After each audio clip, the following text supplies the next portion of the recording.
jiggle things around a little bit, but we are going to put this into some context, actually, a little bit more for our viewers and listeners, because it's so different, Ben, to the system that we have here. And I think a lot of our viewers are so interested to see how he's fixed this illegal migration situation so phenomenally, how Trump has done this, along with Tim Homan, his migration czar, as he's called, Tom Homan. But just tell me this, the people that you've met today, the ICE agents, how do they feel about the job? Because the controversy sits around this idea that people are sleeping soundly in their beds and suddenly there's a knock on the door and they get hoisted into court to find out whether they should be allowed to stay or not. Are the agents comfortable with that gig? Yeah, the agents we spoke to today were a great, hard-working bunch of patriots, so that's the best way to describe them. And some of them have been working for ICE for more than 20 years. It's only since President Trump took power in January that suddenly this role became controversial. And by the way, just to give you some context, President Obama was infamously known as the deportation president-in-chief. He has the record for deporting the most amount of illegal migrants under any president. I think it was near 6 million. So President Trump, of course, 10 months in, is nowhere near that. So why there's such controversy now, I don't know. Is it because it's President Trump giving the orders? People are being rounded up and kicked out, but they're not just ordinary people. They're not just American citizens like those on the left side of the argument like to say. These are, by definition, criminals because they broke into a country illegally, and more than 70% of those arrested since January have either been charged or convicted with crimes. So they are criminals, and the Department for Homeland Security is describing them as the worst of the worst. It's not just innocent grannies and people who have been here for many years with nice families who are working honest lives. These are criminals. These are bad people who are posing a huge threat to the American people. And I have to say, a stark contrast to the United Kingdom, whereas we allow our illegal migrants to roam freely into communities, we give them bus passes into town, we give them days out, gym classes, hotels, food and so on. The change of rhetoric and tone and intent under President Trump is worlds apart, and it's having a difference. Yeah, OK, Ben, thank you so much. And we will be showing you that film just a little while later. Within this half an hour, we will be. And we'll be back to Ben. But I want to bring my panel as well this evening. Stephen N.L. is with me in the studio, who I've spoken to many times down the line. It's so nice to see that you're a real person. And Nora Lee-Knutson is also here with us this evening. Thank you so much. And Greg Swenson is there in D.C., keeping my seat warm for me. Greg, good evening. Great to see you, Bev, and hello, Stephen, and great to see you, Nora Lee. Great to see you as well. Right, let me start with you, Steve. When we hear about a country doing so well to fix the illegal migration problem in opposition to how we're doing it, what do you think we learn when we see these stories? What are you taking from what Ben's just said about the determination to fix this? It's taking step one. That's the difference. I mean, look, you can have all the discussion, the detailed argument about some of the ways in which it's being done. Something is being done. We're not just, or they are rather, not just paralysed by not even taking that first step. And that's what seems to have happened by actually having the motivation to start dealing with some of these issues. One of the things I think America does badly, and sorry to offend everyone who's from there, is that you have this weird economy that somehow has a presumption that undocumented workers are just part of the workforce. Think about that for a second. That's a situation that needs resolving, isn't it? You shouldn't just leave it there and then go, oh, no, what? That's causing problems. If you think more people should be given the documents to work, give it. If you don't, then they should leave. It seems like you need to resolve it. And that's the same message that we need to have. Actually, we need to talk about whether people should be here or not. And if they are, great. If not, then they should be deported. Nora Lee, that's one of the arguments against this system that President Trump has enacted with such muscularity, actually, over this issue, is that there have been some people who might have been working for a family innocently, working hard as household staff, a housekeeper, a gardener, a driver, a nanny, whatever. They've just kept their nose clean, they've just done the job, and they've been paid maybe cash in hand. Or some of them, correct me if I'm wrong, but some people could also have social security numbers whilst living under these conditions. Am I right? And therefore, there is a sense that it is unfair to send those people away. I think that's a very good point that you raise, Bev. And, firstly, this is to act as a deterrent. And as we see, People are now not coming in because they are scared of the actions that ICE will take. But for myself, growing up on the border to Mexico in Laredo, Texas, you're absolutely right. There are a lot of people there who are part of the economy, who contribute, who are not criminals. And I know a lot of South Texas would not be able to exist without these people. So I do think there may be an opportunity to distinguish between the criminals who are there, who should be deported, who are there illegally, and deterring people from coming there illegally, but trying to bring those people that are working honestly into the economy legally. Greg, is this playing well for President Trump in America, this system? Yeah, I think it has. I mean, you'll see some protests like in Chicago, where I've been living, and it's you know, it's the typical Antifa, the same people that are there for the pro-Hamas protest or other protests. So, you know, it's Trump derangement syndrome gone wild. So I think, generally speaking, away from the permanent protesters, the professional protesters, it's well received. And I think, you know, part of it is that this is a bit of, and you can argue it's an overcorrection from, so we can thank Joe Biden. And if you are an undocumented immigrant, someone like Nora Lee that has described, you know, that's actually working an honest job and has been here for a long time, they're just not documented. You know, they've been warned. I mean, this has been front page news for 2 or 3 years now, maybe 5 years. So, you know, I think it's unfortunate. I think the employers should take some responsibility because surely the employers know that there's a risk for their own people. And so they should, you know, I think be more proactive. But that 30% of people that Ben was talking about, he was saying 70% have criminal records. So that 30% are sort of caught, you know, throwing the baby out with the bathwater. It's unfortunate, but again, it's an overcorrection that we can thank Joe Biden for. OK, thank you, guys. Let's talk to Spencer Critchley now, who's a political analyst on this. Spencer, good evening. Thank you very much for joining The Late Show live. Is this the right way to go about illegal migrants in a country, to knock on the door? We're going to see a film in just a few moments that Ben did, fly on the wall of this activity. Are you on board with that? No, and, you know, this claim that they're going after the worst of the worst does not become any more true through constant repetition. The actual statistics on the criminal backgrounds of the people they've detained are nothing to boast about. They're a lot to be ashamed about. You might remember just a couple of weeks ago that high-profile cinematic raid on a Chicago apartment building that had supposedly been taken over by Trenda Aragua. It has resulted in 0 criminal charges. They did actually pull out grannies, women, little children, and other innocent people and just zip-tied them. Now, you might say, well, you got to break a few eggs. You know, the higher goal of national security outweighs this. But in fact, it makes no sense as a national security measure.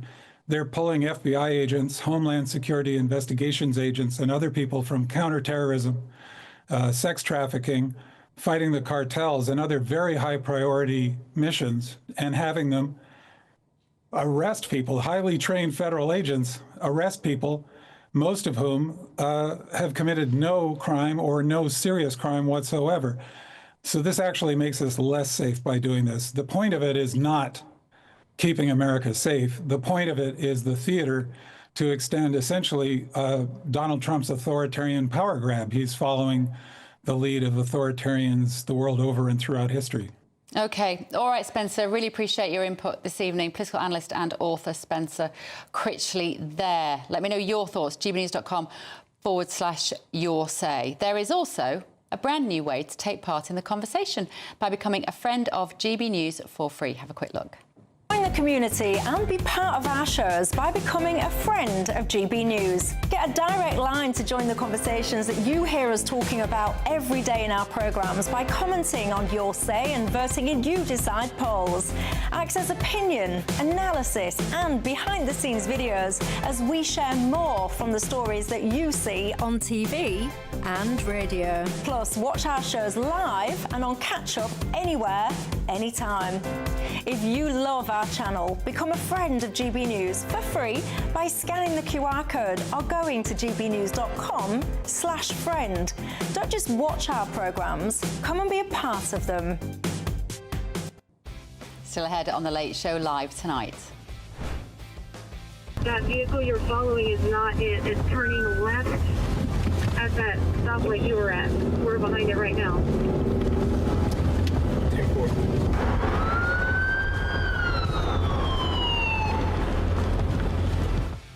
Well, you've heard the context. We'll bring you that exclusive report from the front line of America's fight against illegal migration. Could this be the way forward for Britain too? Would you like to see that here? Also tonight. I think that the BBC is going through a real crisis in credibility right now. Well, BBC executives are going to be sent into further overdrive this evening as America's version of Ofcom opens an investigation into whether the BBC engaged in misleading and deceptive conduct. I spoke to the man at the helm of that operation just a few days ago. There was a clip of it just there. Let's discuss that. This is The Late Show Live, only on GB News.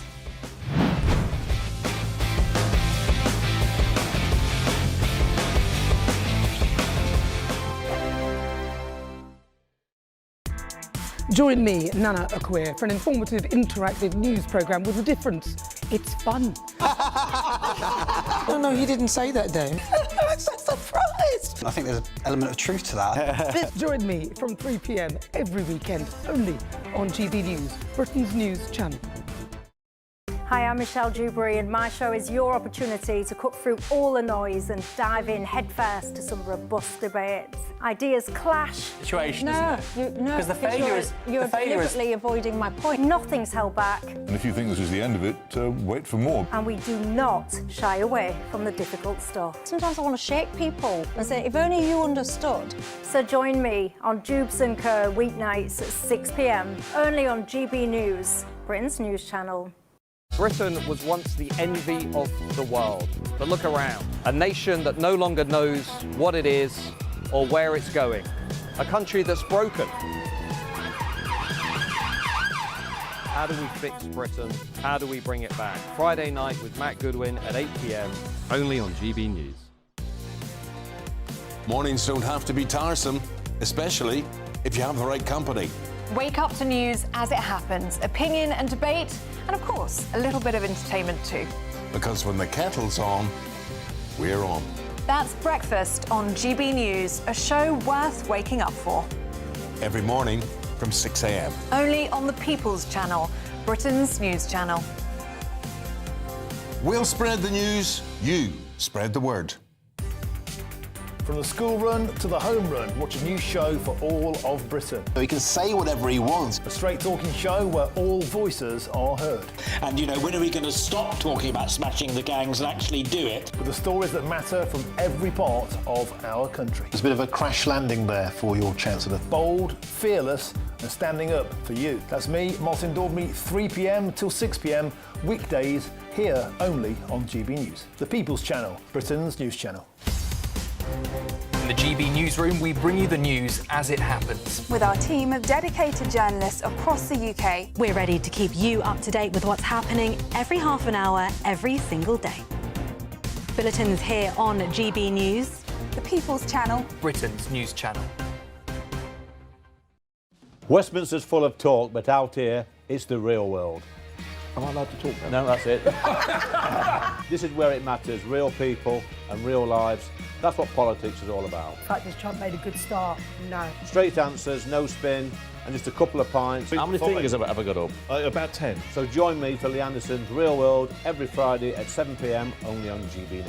The People's Channel, Britain's news channel.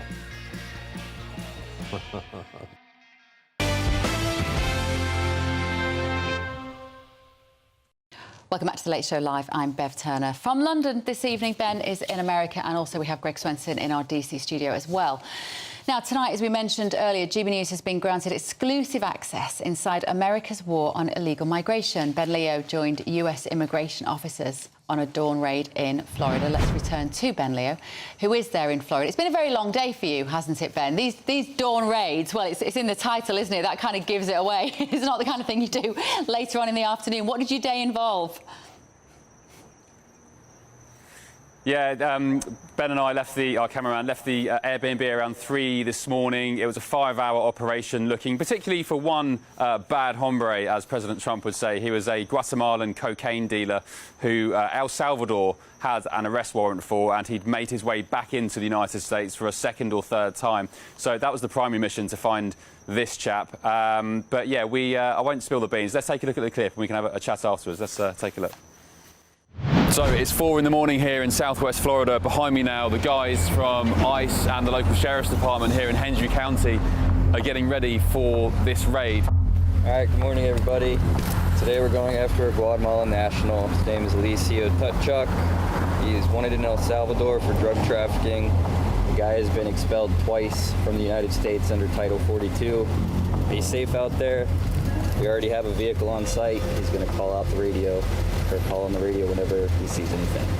Well, thank you for allowing us with you. It's, 4 in the morning now in southwest Florida. Just tell us where we're going. Our plan is we have some intel on him. We've done some investigation on him.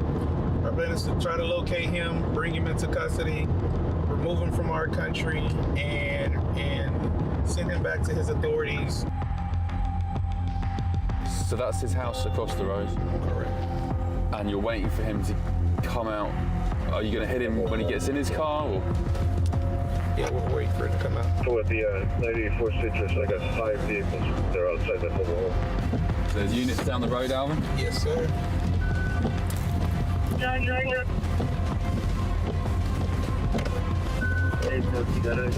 Jogging quick, that vehicle you're following is not it. It's turning left at that stoplight you were at. We're behind it right now.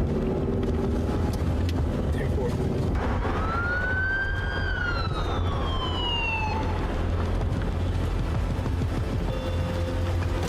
So we've just pulled over the car on the roadside. He just left his house down there, maybe a mile or 2 down the road. ICE agents surrounding the car with their vehicles. They're asking him to roll down the window and present his details. Or we can get this done easy and quick. Right now you're making it complicated. These guys are Americans. They're going to be released. The concern is the other guys who are confirmed illegals. The main guy, though, that they're after, the Guatemalan guy, doesn't appear to be here right now, but there are other teams down the road still active on his case. And this very operation this morning just proves the danger that ICE agents put themselves in. It's foggy here on the side of the road. Very, very dangerous indeed. It takes one vehicle to crash into the back of these cars here for something very tragic to happen. So these guys are putting their health, their safety, their lives on the line each and every day to tackle this illegal migration problem. Correct. We still have eyes on another vehicle, possible with the target. The target is possibly in there, so we're headed to that location. So just a few miles down the road from that first stop, we now have what potentially could be the target vehicle and the man we want, the international cocaine smuggler. This is the second stop in the attempt to find Tango. Unfortunately, Tango is not here. We found several of his family members, same last name, but ultimately we weren't able to find Tango today. But we'll continue our pursuit of Tango.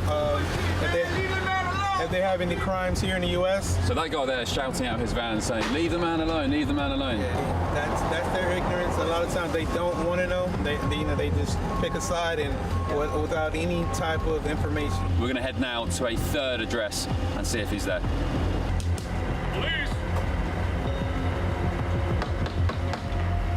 So the third and the final hit of the day, another arrest, and we have the cooperation of the local sheriff here, the Hendry County Sheriff, all thanks to the 287G legislation, which allows multi-agency cooperation to ensure that illegal migrants are rounded up, detained and deported. So Alvin, we've been basically doxed on the roadside. This is what you guys face every day. Cars driving past, people filming on the roadside.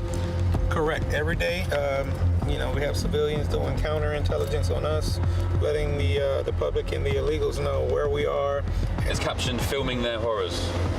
Yeah. That's what you deal with every day. Every day. We try to do our jobs, try to, make the public safe, and this is what we do. And that's why they wear masks. That's the primary reason we wear masks. We're identified every day, and then people are supposed to go after our families, our homes, the officers. So we don't do it by choice, we do it by necessity. We didn't get the cocaine smuggler we were after. You're still working on that, but you've got 8 migrants, aliens arrested. Correct. Successful morning? Successful morning, and the day continues. I think it sounds like we need something like this in the UK. Definitely. I think you can. Thanks, Let's return to Ben now, who is still in Florida. He's got some breaking news, a development on that story, Ben. Yeah, everybody watching this now is going to think this is absolutely rigged, but it's not. So the gentleman there, Alvin, who's the team leader down here in Fort Myers, just texted me as that VT was playing. He said, with reference to the Guatemalan cocaine chap, he said, target in custody. We later located him at the same house we were at. I think he left before we got there, or after we went after the other vehicles. So eventually they got the guy. They got the cocaine smuggler from Guatemala, who El Salvador want, and he'll go through due process and probably be kicked out back to El Salvador. What's striking me, Ben, is watching that is the resources that these police forces have. You know, they've had intelligence to suggest that they know where the criminal is. They then have large numbers of police cars to go. There are lots of police officers and enforcement officers, ICE officers. Have you spent the day just looking and thinking how we just can't compete with those sorts of resources for a project like that? Yeah, 100%. We were given a tour of the office and the detention centre afterwards, and everything, I mean, look, it sounds really trivial, but everything is so spick and span. It's organised. There's lots of resources. There's, you know, there's even tents and so on for in case there's a hurricane. There's a massive depot unit where there's tents and kind of camping equipment in case hurricanes hit Florida and the agents need some reprieve. I think the annual budget for ICE is around $10 billion a year, and there's some, this is off the top of my head, some 20-odd thousand ICE officers all across the country. But such is the demand to be now part of this team. I think Alvin was telling me earlier that there was 150-odd thousand applications all across the US to join ICE. They've just recruited 18,000 more officers, and that's why the numbers are up. I'll say again, more than 2 million have gone home this year, 525,000 forcible deportations, and yeah, like I said, it seems to be working. President Trump has kept his election promise, and I will say a lot of the resources aren't just going on deportations and patrols like today. They're actually, Bev, believe this or not, going towards the information war, because ICE agents all across the country are now finding that arrests and interactions with illegal migrants or the public are being clipped up without the full context. Maybe a clip of 30-odd seconds will be uploaded to social media, and they're having to spend a lot of money, time and resources getting the full clip, and DHS in Washington is having to put out the full version to explain the context to people. So, yeah, that's an interesting point as well. Yeah, the Department of Homeland Security. Ben, stay with me. I want to bring in political analyst Spencer Critchley again. And Spencer, you're not a fan of this system, but when you see it through British eyes, when we feel we've got record numbers of illegal migrants, we're spending £4 million a day, I think it is, of taxpayers' money at the last estimate to house and accommodate and look after and process people. We want something similar, Spencer. Most people here, it comes up at time and time again on the top of concerns of British people.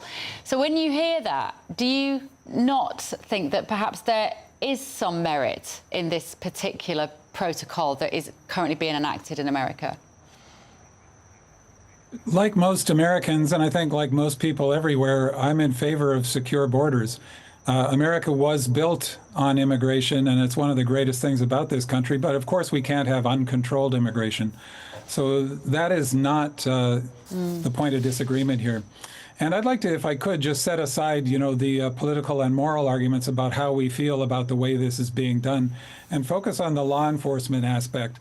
I actually have a lot of experience working with law enforcement agencies, and I've worked in a communications capacity on some pretty major operations against some very dangerous gangs. And I did that for quite a while, so I think I learned something about all of this. And I'd like people to imagine, let's say you're a police chief or you're in charge of, you know, regional or statewide law enforcement resources. You don't have infinite resources. You were just pointing out that American law enforcement tends to be well-funded, but it's not infinite. And so you can't be everywhere all the time, and you can't arrest everybody who ever breaks the law. So what would you do? Where would you deploy your resources? Presumably you would deploy them where the threat is greatest, right? And where the payoff would be greatest in getting those people off the street. The people being targeted here are among the least dangerous people in our society. The average immigrant, the average illegal immigrant, and the average illegal immigrant who crosses the southern border commit crime at a lower rate than native-born Americans do. And this has been found by study after study, including studies by the very conservative Cato Institute. And what's being done is that highly trained federal agents from the FBI, Homeland Security Investigations, both of those agencies I've worked with in this communications function, as I say, on these operations. They're highly competent, they're highly trained, and they're being pulled away from counterterrorism, child sex trafficking, actual work against the cartels, which actually makes a huge difference in controlling the flow of drugs into this country. And they're being used to arrest people, most of whom have either no criminal record or a minor criminal record. So this is just stupid, aside from how you feel about whether it's right or wrong. Go on, Ben. Yeah, well, look, I'll speak for the UK, and I'm sure it's similar here in the United States. We'll get the data. In the UK, for example, illegal migrants from the likes of Afghanistan and I think it was Somalia, according to government data, are 20 times more likely to commit sexual offences than British people. In the United States here, DHS figures, DOJ figures, show that 70% of ICE arrests are of people who have either been charged with crimes or been convicted of crimes. So that's government data. Very minor, I'm not sure where you're getting crimes. your data from. No, you can look it up. So I invite people to use Google. Sorry. No, well, exactly. So this is the argument. You break the law, you should pay the price. A, they've broken into the country illegally. A, they've broken into the country illegally, so by definition they're criminals. Excuse me, I was in the middle of my comment. Let's say you were in charge of law enforcement resources. Would you send your officers out to prosecute everybody who has outstanding parking tickets or has committed other minor offenses, including being here without papers? Or would you deploy your resources where they can do the most good? So this argument that if you break the law, you should pay the price just does not make any sense in the real world. See, Spencer, that they've broken the law anyway. Sorry, Ben. Go on, Ben. I was just going to say, A, they've broken the law anyway by breaking into a country unannounced illegally, so by definition they're criminals. Secondly, what % of people arrested by ICE, sir, do you know have committed parking offences? They have committed minor crimes in many cases. In many cases, the crime they've committed is crossing the border how many? illegally. What % of arrests do you know? I don't have that statistic, but I can tell you that it's a really pathetic percentage of these people who are dangerous. For example, the example I cited earlier of the raid on the Chicago apartment building with people rappelling from Black Hawk helicopters and putting children and women and innocent men in zip ties and leaving them outside exposed to the Chicago winter has resulted in 0 charges being pressed. And this is commonplace across the country. They're arresting people. They're arresting people who are waiting in parking lots to try to get construction jobs. They're arresting people who are mowing the lawn. They arrested somebody who's a daycare teacher the other day. These are not dangerous people. Now, some of them, of course, are. But this is the point. They are wasting resources. Do people think that the federal agents were not chasing dangerous drug criminals before? Of course they were, but their attention was not being distracted from that crucially important work to arrest nannies and gardeners and daycare teachers and chicken factory workers, et cetera, who happen to have broken the law by coming here illegally. Of course they shouldn't come here illegally, but where are you going to deploy your resources and to what end? The end of this really is to serve the demagogic authoritarianism of Donald Trump. It's the same thing demagogues always do, is fan fear and hatred of people who are different from us, so to speak, and use that as a justify their authoritarian use of force. Well, it was President Obama who is the deporter-in-chief. He deported 6 million illegals over his term. So, I mean, I trust you had the same concerns when President Obama was in charge. I'm sorry for interrupting. There's no problem with enforcing the laws. And you're right.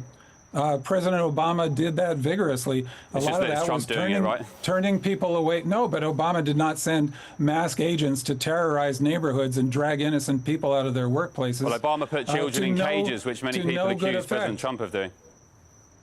Again, if you look into that, you'll find there's no comparison. Trump actually separated children from their parents, put these families in cages, and did it deliberately in order to terrorize them. OK, thank you, Spencer. President Obama did that first. No, he did not. Critchley there, I political invite analyst. people to use Google. And our very own Ben Leo doing a sterling job there out in Florida. Thank you both for now. Let me know what you think at home. A few of you getting in touch here.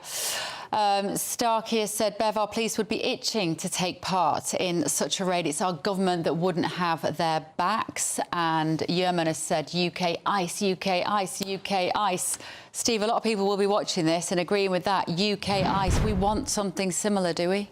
Well, I mean, the surveys say that people actually want something to be done about this. And you can't, on the one hand, say, I believe in secure borders, and then your next sentence be, but the act of breaking into a country is not a crime sufficient to be prosecuted. It's one or the other, isn't it? You can't consider it to be such a small, miscellaneous act that we shouldn't even pay attention to, or then you're no longer in favour of secure borders. And the issue of where do you deploy your assets, both true of America and here, yes, you'd look at the important crimes first and the important issues and concerns of the electorate. So if the surveys are saying that people want something done, something needs to be done. That's where you deploy your assets. I think, Norley, this idea that it seems rather brutal is partly short of what is the deterrent. That's one of the reasons he's got rid of illegal migration, is because it looks so terrifying to have a knock on the door. You're absolutely right about that, Bev. And going back to the point made earlier that you have to have secure borders and you have to prosecute if you're going to have secure borders. So there may be an issue that they weren't being secured properly to begin with. So you could discuss, and I do think there's an important discussion to be had about people who have arrived illegally, who are being good citizens, maybe having a one-off period where they can be documented and legal citizens. But for people who arrive illegally, commit crime, and we have a lot of it here in the UK, we all want them out of this country. We want our borders secure. And I must say, down in the States, we also want secure borders. So it's important to have tough love. Greg, how does the comparison bear up between the UK and the US in terms of the population being resentful of illegal migrants who aren't towing the line? Yeah, I think it's similar in both countries. And, as you know, Bev, I split my time between Chicago and London. And Chicago is a real hotbed of illegal migration. And we've got hotels near my home with 800 Venezuelans, most of whom were military-age men. So it's very similar to the complaints that we see in the UK. And I think what, the Spencers of the world miss is that we can ignore the statistics, and yes, there are going to be some people that are not necessarily dangerous that are going to be deported. But yes, they broke the law already for illegally migrating into the country. But also, you think about the parents of Laken Riley, the woman, the young nursing student who was raped and murdered at the University of Georgia.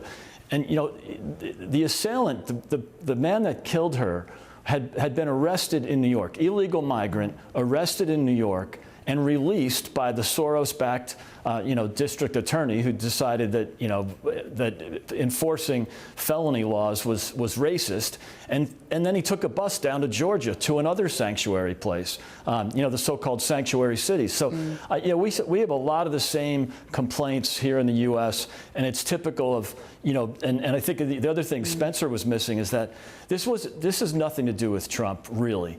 It has to do with the issue. And Trump realized that it was a major issue, and he addressed it. Whereas in the UK, the leadership, both the Tories as well as Labour, is basically ignoring the people. Yeah. So it's not a Trump thing. It's the people are really upset in both countries. OK, thank you, Greg, Norley, Steve. Thank you for now. Still to come this evening on The Late Show Live.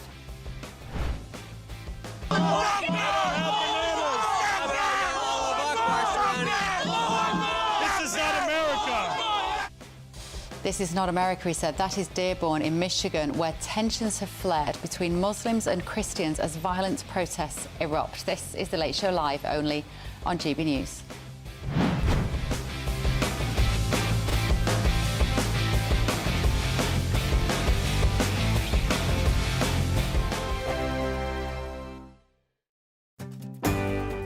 I'm Michael Portillo. This is GB News, the People's Channel, Britain's news channel. Westminster, the ultimate clique. And you're fighting like rats in a sack. But here on the Camilla Tominey Show, we ask the questions the establishment media is too scared to ask. OK, let me ask you a straight question, because I know you're a straight-talking politician. Whether it's net zero, illegal immigration or law and order, nothing is off limits. You had the power then. Yeah, as I and say, now you've lost it. That's the Camilla Tominey Show, a politics show that's fearless. No, let me finish my question if you don't mind, because it is my show. Sundays at 9:30, only on GB News, the People's Channel, Britain's news channel. No matter the state it's in, this is our nation. Join me, Jacob Rees-Mogg, for a genuine, honest discussion on where we have been, where we are going, and where we are with the people who set the direction. Tune in to State of the Nation every Monday to Thursday, 8 to 9 o'clock. Only on GB News. Britain deserves a newsroom that puts the facts and your voice first. Well, and that's what you get on GB News. Lively debates, lively conversation. And we're not afraid to hold power to account. And each other. So join me, Andrew Pierce. And me, Miriam Gates, for Britain's Newsroom, weekdays from 9:30 on GB News. At GB News, we love to hear from you, our loyal community. So drop us a line at gbnews.com/yoursay. There you can talk to each other and also to the presenters live on air. gbnews.com/yoursay, because GB News is your channel, Britain's news channel. Westminster's full of talk, but out here, it's the real world. Am I allowed to talk now? No, that's it. This is where it matters, real people and real lives. That's what politics is all about. The fact that Trump made a good start, no. Straight answers, no spin, and just a couple of pints. How many fingers have I got up? About 10. So join me for Lee Anderson's Real World every Friday at 7 p.m. only on GB News. The People's Channel, Britain's news channel. From the school run to the home run, watch a new show for all of Britain. He can say whatever he wants. A straight-talking show where all voices are heard. And, you know, when are we going to stop talking about smashing the gangs and actually do it? With the stories that matter from every part of our country. There's a bit of a crash landing there for your Chancellor. Bold, fearless and standing up for you. That's me, Martin Daubney, 3 p.m. till 6 p.m. weekdays here only on GB News. The People's Channel, Britain's news channel. I'm Stephen Dixon, and thanks for joining us on GB News, Britain's news channel.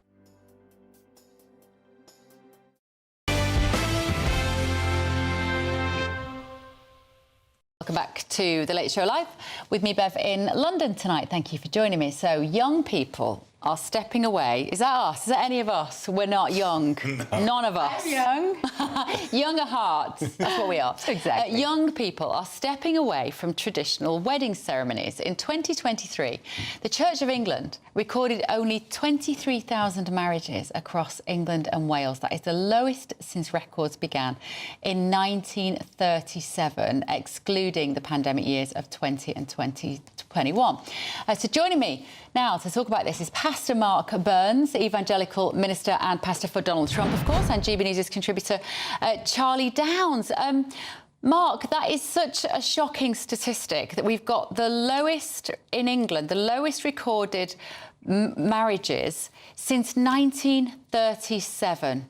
Why? Well, I mean, the reality of it is, you know, people are getting married less because, you know, society has changed. You know, people are simply becoming more secular. And because they're becoming more secular, they don't view that marriage is a divine religious institution, and that more and more people have turned away from God, and because they've turned away from God, they don't view, the institution that has been the bedrock of society. People are moving together. I mean, cohabitation is something that's extremely common, and because people automatically live together, back in the day, we called it shacking up in America, and it was frowned upon when people would shack up, when they would live together and not be married. But now cohabitation is a norm. So society has changed. People have moved away from religion or organized religion, and they just don't view it as a bedrock of religious religious growth. People don't think getting right with the Lord Jesus or having a pastor in their life as part of their marriage. Also, younger people today care more about their careers. They care more about financial stability. They care more about, having their own lives and their freedom than traditional marriage than it used to be. So it's just a big change of society today. And Charlie Downs, does that matter? Are there negatives to being focused on career and choosing to shack up as opposed to get married in church? Very much so. I mean, I like to think that I am slightly swimming against the tide because, there we go, I got married at the beginning of last month, and I'm 24. Aww. And the last time that the average age of marriage in this country was 24 was 60 years ago. The average age of marriage now is about 33 years old, which is a historic high. And I think this is largely because of the reasons that Pastor Mark outlined just now, which is that we don't actually understand as young people what marriage is. We have been taught to regard things like marriage as at best being contracts that can be dissolved at a moment's inconvenience, and at worst, oppressive power structures designed to keep us down. I think this is certainly the narrative that is sold to young women about marriage, is that it's a patriarchal structure that is designed to oppress them and to prevent them from living their true life. And what that often means is kind of just pursuing some corporate career, punching a clock in an office somewhere. The idea that that is more fulfilling and more meaningful than getting married and building a household and raising children, and all of these traditional sources of meaning that all human beings have found, have pursued for the entirety of history up until the last 5 minutes. And I think the key point here, in my view, is the fact, the story we're talking about, of course, is the fact that people are moving away from church weddings. And that is because marriage is not thought of as being a divine and sacred covenant. As I say, it's become a contract. It's been stripped of that kind of spiritual content.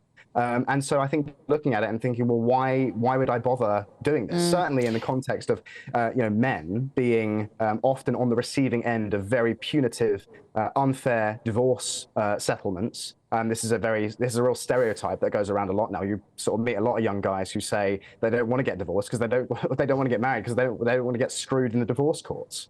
But I think there is a deeper issue here, Bev, if I may, which is that marriage is not just like an optional thing that people can do in their lives. Marriage is actually, in my view, the foundation of society. And what I mean by that is marriage is the foundation, first and foremost, of the household, which is mother, father, children, and property. And the household is, in turn, the foundation of the nation. And so if you don't have marriage, you actually don't have anything. You don't have a society. You don't have a nation. You don't have a place that's actually worth living in. You just have a collection of atomized economic units all just kind of drifting around aimlessly. And that does not create a good society. And that is the society that we live in today. And that's why so many young people feel so directionless. We're very up against the clock, but just briefly, if I may, Pastor Mark Burns, any hope that the tradition swings back towards marriage being meaningful and having a Christian basis? Well, put it back to the churches. It's not just to society, but it's how we even got here. I mean, you got to understand, so many people have lost faith in church because we have so much corruption in the house of the Lord all over the world. Yeah. The fact that 70 to 80% of the donations that are taken up by church or by church members are going to payroll staff and large buildings and not helping people. So my message to the world: get back to what Jesus talked about: feeding the poor, helping the. All right, I think we've run out of time, gentlemen.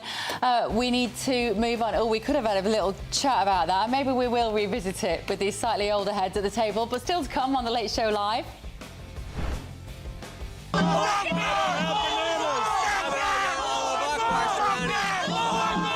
is not America. Anti-Islam activists and pro-Muslim protesters have clashed in Michigan as calls emerged to prescribe the Muslim Brotherhood as a terrorist organisation in the US. Also on the show tonight.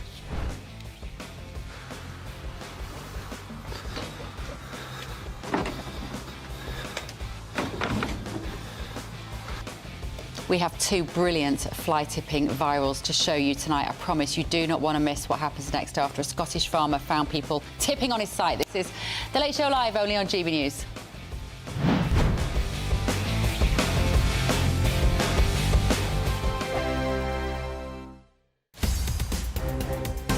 newsroom, we bring you the news as it happens. With our team of dedicated journalists across the UK, we're ready to keep you up to date with what's happening every half an hour, every single day. Bulletins here on GB News, the People's Channel, Britain's news channel. Mornings don't have to be tiresome, especially if you have the right company. Wake up to news as it happens, opinion and debate, and of course, a little bit of entertainment too. Because when the kettle's on, we're on. That's Breakfast on GB News, a show worth waking up for. Every morning from 6 a.m. Only on the People's Channel, Britain's news channel. We'll spread the news, you spread the word. Westminster's full of talk, but out here, it's the real world. Am I allowed to talk now? No, that's it. This is where it matters, real people and real lives. That's what politics is all about. The fact is Trump made a good start. No. Straight answers, no spin, and just a couple of pints. How many fingers have I got up? About 10. So join me for Lee Anderson's Real World every Friday at 7 p.m. only on GB News. The People's Channel, Britain's news channel. At GB News, we love to hear from you, our loyal community. So drop us a line at gbnews.com/your say. There you can talk to each other and also to the presenters live on air. gbnews.com/your say, because GB News is your channel, Britain's news channel. Join me, Nana Akwe, for an informative, interactive news programme with a difference. It's fun. No, he didn't say that, Dave. I'm so surprised. I think there's an element of truth to that. Join me from 3 p.m. every weekend, only on GB News, Britain's news channel. You want to know what's really going on in the corridors of power? Labour don't know what to do with you half the time, and that makes you quite lethal in the chamber. Get behind the headlines with Chopper's Political Podcast. Join me, Christopher Hope, as I sit down with the great and the good of British politics. We'll see where this ruling takes us. These are the stories shaping our nation. Chopper's Political Podcast, available now on all platforms. Listen in and stay ahead. Hi, I'm Michelle Dewberry, and my show is your opportunity to cut through all the noise and dive in headfirst to some robust debates. Ideas clash. Situation, No, isn't it? no, Because the failure is you're deliberately avoiding my point. Nothing's held back, And if you think this is the end of it, wait for more. and we do not shy away from the difficult stuff. Sometimes I want to shake people and say, if only you understood. So join me on Jubes and Co weeknights at 6 p.m. only on GB News, Britain's news channel.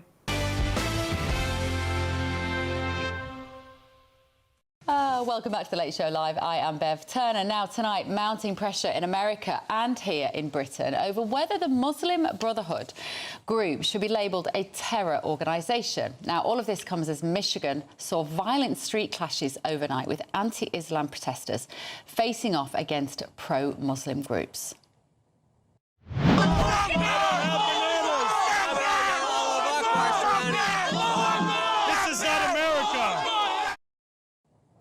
So let's talk now to my panel about this. Nora Lee Notson is still here with me. Stephen Allen is here. And in America, we've got the chair of Republicans Overseas, very familiar face to GB News viewers as well. Greg Swenson is there. Now, Greg, just tell our British audience why this has happened and why in Dearborn in Michigan have these clashes now started? Well, first of all, there's just some geographic concentration. We surely don't have the same percentage overall in the U.S. as you do in the U.K. and other countries in Western Europe. But Dearborn, Michigan, and I'm not even sure why, but it's just become over the last generation a destination for a lot of Muslim immigrants. And so, you could probably point to a few other places, maybe Minneapolis, which has got a big Somali population. And then you're starting to see a lot of mosques being built in Houston and Dallas, down in Texas. So, it's not an overwhelming thing. Of course, New York, but New York is a real melting pot. There's people from everywhere in New York. So I think Dearborn is unique in the U.S. in the sense that there's a real concentration there. OK, we've run out of time. Mornings don't have to be tiresome, especially if you have the right company. Wake up to news as it happens, opinion and debate, and of course, a little bit of entertainment too. Because when the kettle's on, we're on. That's Breakfast on GB News, a show worth waking up for. Every morning from 6 a.m. Only on the People's Channel, Britain's news channel. We'll spread the news, you spread the word. Hi, I'm Michelle Dewberry, and my show is your opportunity to cut through all the noise and dive in headfirst to some robust debates. Ideas clash. Situation, No, isn't it? no, Because the failure is you're deliberately avoiding my point. Nothing's held back, And if you think this is the end of it, wait for more. and we do not shy away from the difficult stuff. Sometimes I want to shake people and say, if only you understood. So join me on Jubes and Kerr weeknights at 6 p.m. only on GB News, Britain's news channel. Join me, Nana Akwe, for an informative, interactive news programme with a difference. It's fun. No, he didn't say that, Dave. I'm so surprised. I think there's an element of truth to that. Join me from 3 p.m. every weekend, only on GB News, Britain's news channel. At GB News, we love to hear from you, our loyal community. So drop us a line at gbnews.com/yoursay.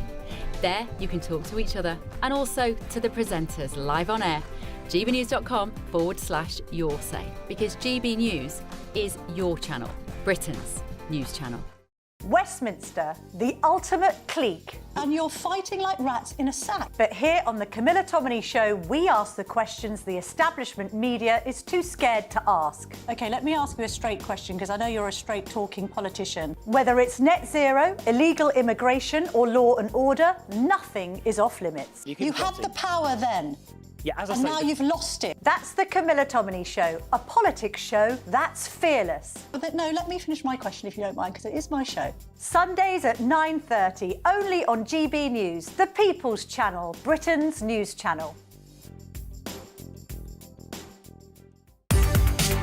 From the school run to the home run, watch a new show for all of Britain. He can say whatever he wants. A straight talking show where all voices are heard. And, you know, when are we going to stop talking about smashing the gangs and actually do it? With the stories that matter from every part of our country. There's a bit of a crash landing there for your Chancellor. Bold, fearless and standing up for you. That's me, Martin Daubney, 3 p.m. till 6 p.m, weekdays, here only on GB News. The People's Channel, Britain's news channel. I'm Tom Harwood. This is GB News, Britain's news channel.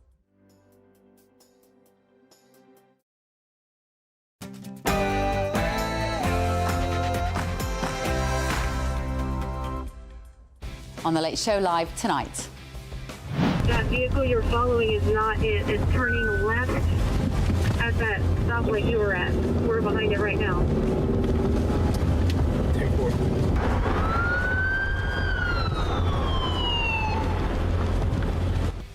GB News has been where British cameras rarely go. We were granted exclusive access to join America's crackdown on illegal migration. Ben Leo riding with the ICE guys, that's Immigration Control, as they stormed their target in a dramatic late-night raid. If you missed it, please catch it on our website, gbnews.com. I think that the BBC is going through a real crisis in credibility right now.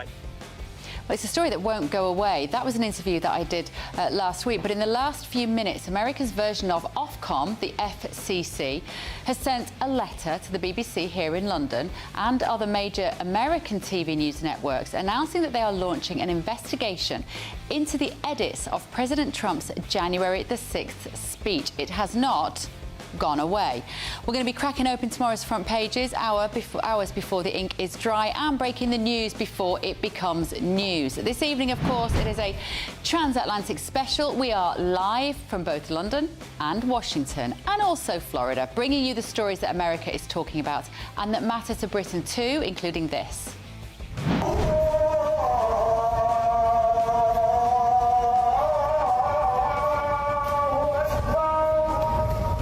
We were talking about that city just before the break. It's Dearborn in Michigan. Christians are forced to hear the Islamic call to prayer 5 times a day from over 20 mosques across the city. Now, though, tensions have flared with violent protests erupting. We're going to continue that conversation in just a minute.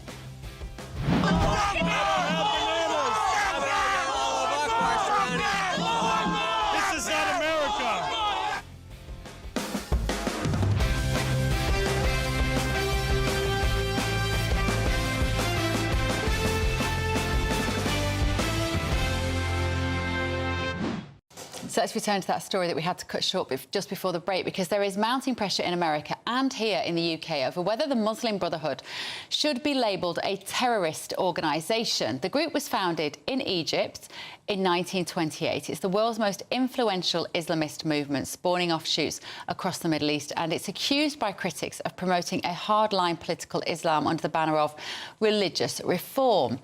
Well, a bombshell new report today in America claims that the Brotherhood managed to slip into federal agencies, advise civil rights policy, and even infiltrate American schools and universities. So let's now bring my panel back in on this. Greg, I'm afraid I had to cut you short just before the break, but you were explaining to our British viewers why Dearborn. I mean, we're a little vague here. We've been doing a little bit of research during the breaks as to why there is such a huge Muslim population in Dearborn, but it's a monoculture to some degree, that city, isn't it, of about 100,000 people, and tensions have flared.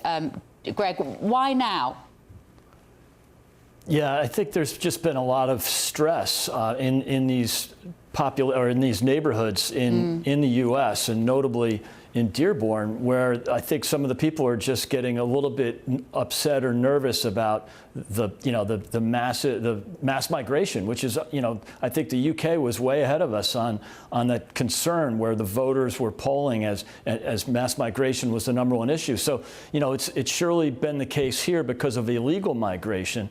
But now I think we've moved on to something where, there's that sort of economic divide, and people feel like their neighborhoods are changing and their towns are changing. But in terms of the Muslim Brotherhood, I know Greg Abbott, the governor of Texas, made some announcements in the last few days, but that organization is also deemed a terrorist organization by the UAE and the Kingdom of Saudi Arabia and Bahrain. So it's not like the U.S.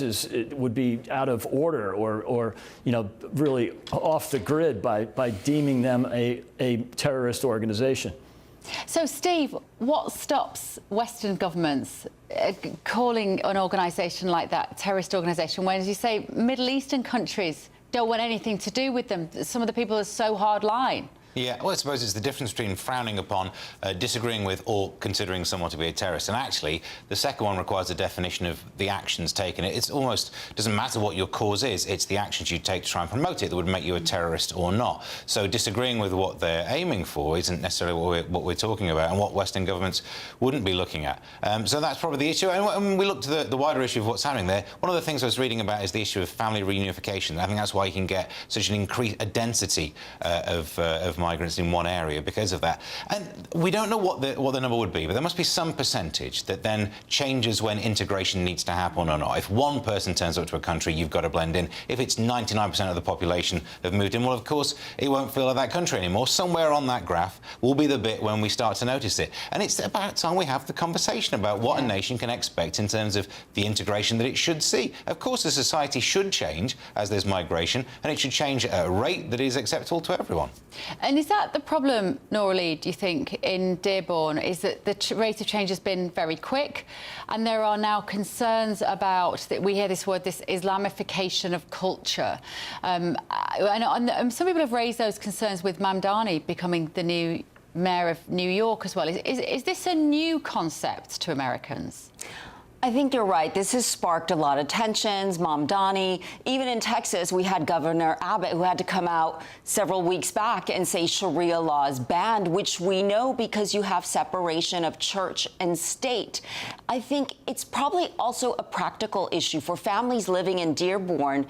The noise levels, if you've got prayer 5 times a day and everybody can pray the way they want to pray, but if you have that loud noise 5 times a day, it's a disturbance. So there's a lot of practical concerns there as well for the families living in Dearborn.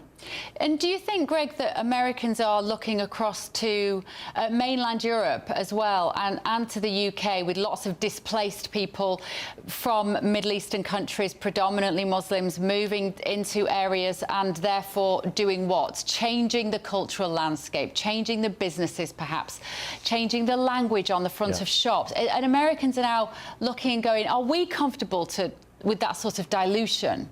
Right. Yeah, without a doubt, Bev. I mean, we look across to what's happened, not just in the UK, but look what happened to Stockholm. Look what's happened in so many Western European countries and cities. And so I think that, you know, we have always been very proud of assimilation in our country. And I think when you don't see assimilation, that makes people a bit uncomfortable. So, yeah, I do think this is a moment where we've seen what's happened in Europe and we don't want it to happen in the U.S. Yeah, absolutely. OK, thank you all. Let's move on from that topic now. Let me know your thoughts at home, gbnews.com/your say. Still to come this evening on The Late Show Live.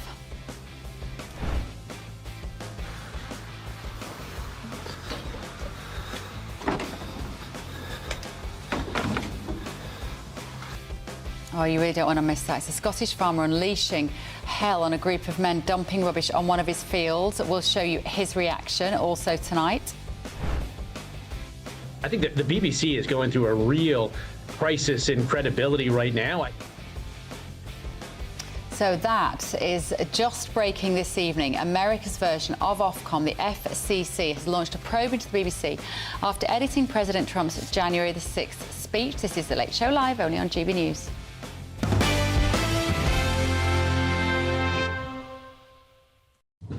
So the Federal Communications Commission, America's version of Ofcom, has launched a probe into the BBC for intentionally distorting Donald Trump's January the 6th speech. So last week, I spoke to the very impressive man. He's the chairman of the FCC. He's a firm believer in free speech and accurate representations in the media. Brendan Carr, this is what he told me. The BBC is going through a real crisis in credibility right now. I think this most recent episode is one that is gaining a lot of attention, I think rightly so. But if you step back and look at their coverage of a lot of issues, Gaza and otherwise, there's been a lot of concerns about the decisions that they've been made and whether they sort of live up to the broad standards that they're supposed to be living up to, and particularly when the British government is asking households all across your country to subsidize and pay for that. And so I think what they're doing is a real problem. And look, it's part of a broader trend where, President Trump here in America ran directly at these legacy news media outlets and effectively smashed the facade that they can tell these one-sided stories or make up things that didn't happen. And for years, people just let them get away with it. And President Trump, for the first time, has been standing up to that. So it was a really interesting interview. You can see the whole thing on gbnews.com as well. But let's get the thoughts of political editor at The Independent, David Maddox, this evening. David, it feels like this story has sort of all gone a little quiet, actually, since I sat down with the president on Friday. We were all kind of waiting for the next move. And now we know that the FCC is looking into this, not just from the BBC, but multiple news outlets. Why do you think they're doing that, David? Well, I'm sure that the defenders of the BBC will say that the FCC's come under pressure from Donald Trump. There will be the inevitable kind of accusations flying. I'm afraid to say, though, that the BBC has really shot itself in the foot. I mean, it's taken on the most powerful man in the world and, misrepresented him very badly. They've had to apologise. We're all worried over here that Donald Trump's going to sue them for a huge amount of money, which of course is our money because we pay for the BBC. So it's it's a real mess, and I think the problem for people here is the BBC's been a controversial issue for quite some time, but nobody's really I think the rest of the world are now catching up with some of the issues around the Beeb. And also, it's not just the BBC that they're looking at. They're also looking at NPR in America and PBS, which is the public broadcast service. Am I right, Noralee? The PBS is their equivalent of the BBC. Yes. NPR, who are they? Do you know? NPR, I don't follow, no. No. Do you know who NPR are, David? I'm wondering if there's a political bias with any of these channels. I mean, I don't know. I don't follow them particularly. I would imagine they've been quite critical of the White House, though, and it's I'm being told it's not-for-profit journalism. Never heard of them. Right. Steve, you ever heard of them? No. If they're not-for-profit, they might not have any money if he does sue them. I think that... we have not-for-profit journalists, allegedly not-for-profit journalism over here, and it's always very left-wing, and it's often backed by quite wealthy individuals. But that's... And in your opinion, do you feel like the BBC are just keeping their head down at the moment, keeping quite quiet? I presume there are legal letters being exchanged behind the scenes of which maybe we are not yet aware. I think the BBC are panicking. They're in a terrible mess. They haven't got a clue who's going to take over as the next Director General. They're trying to work out the legal situation. They're putting out all sorts of claimers that Donald Trump can't sue them and things, but you know, the more they say it, the more likely it seems. I mean, they've been lucky in terms of UK domestic coverage, just for your American audience here. But, you know, the government here, Starmer's government, has managed to blow itself up so spectacularly that everybody stopped looking at what the mess the BBC was in. And, of course, we've got our budget next week, so it's going to be a lot of focus is on that. But you're right. The issue has definitely not gone away. Yeah, OK. Thank you, David. David Maddox there, political editor at The Independent. Let's talk to my panel about this. Nora-Lee Nelson, Steve N. Allen and Greg Swenson. Greg, what do you think is happening here with the FCC also looking into this? It sounds like they are backing up Trump's position.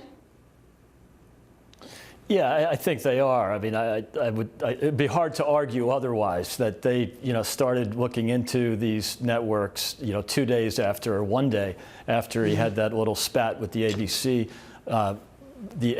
reporter in the Oval Office or in the White House. So, look, I think it's not news. We have been complaining about, the liberal bias in the media for generations now, but it's when it moves from bias to activism. And I think, you asked about NPR and PBS before. NPR stands for National Public Radio. PBS is Public Broadcasting System. They're both the same thing. They're both super left, government-funded, taxpayer-funded, and basically owned by the same organization, the same agency. And again, lots of complaints about them over the years because it was state-funded and yet horribly anti-Trump, anti-Republican, and very biased toward the left. And their public funding has been pulled. So they're no longer taxpayer funded. They're just getting by on contributions from, philanthropy, or maybe even they'll switch to an advertising model. But I do think that, there was a lot of support for the Republicans pulling the funding for those two. And I think in terms of ABC and the other networks, that's not new. That they basically gave up on honest journalism a long time ago. And Nora-Lee, why did President Trump pull the funding on those organizations? Well, the reason to pull the funding is because if you're biased and you're not reporting the news as fact, then why should we be funding that? I think Trump has done a fabulous job highlighting not only the bias, but the lies from the BBC and speaking about freedom of speech, but representing that freedom of speech honestly, particularly when it's the President of the United States or somebody who was the President of the United States, is very important not to mislead.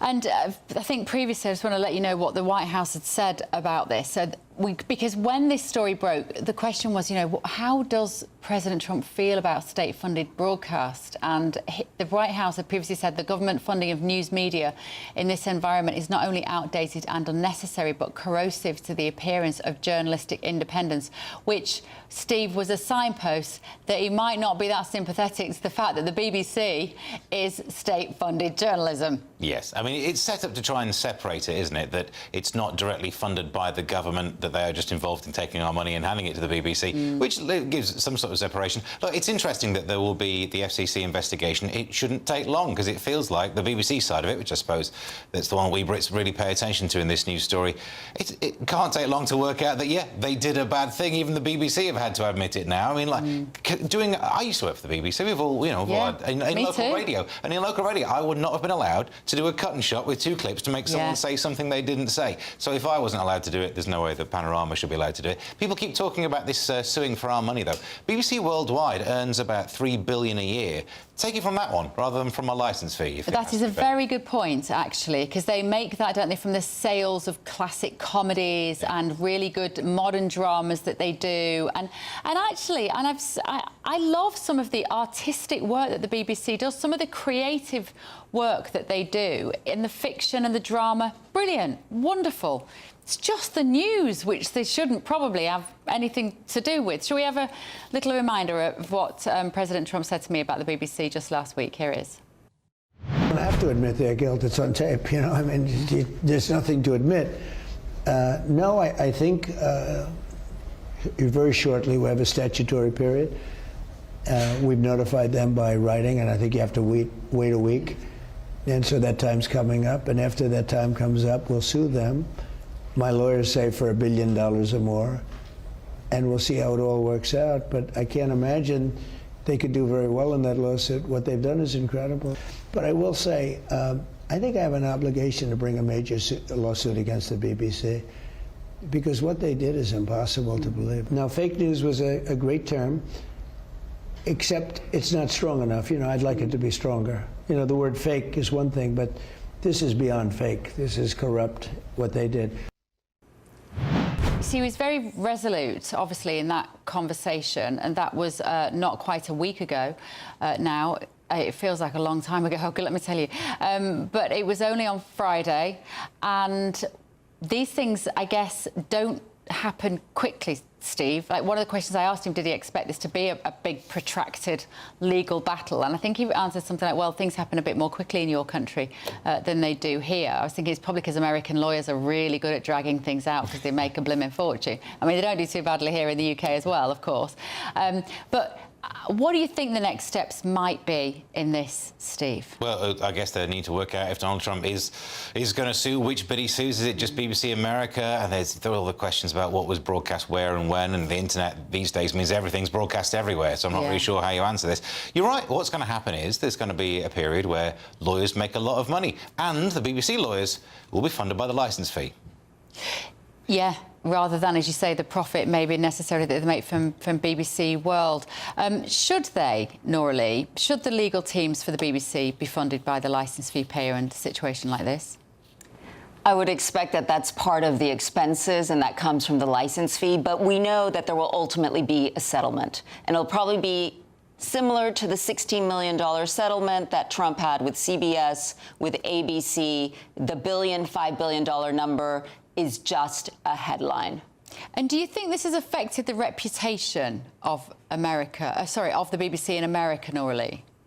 Absolutely. It's definitely impacted the reputation of the BBC in America from a news perspective. There's still a lot of programs in the BBC, like The Night Manager, which will be starting in 2026, that people love. And there is good programming there. We must not forget that. But the news, yes, it's lost its appeal. Yeah, I think there is definitely a sense. I mean, I don't know about you, Greg, but when did you wake up to thinking that some of the content on the BBC was a little one-sided?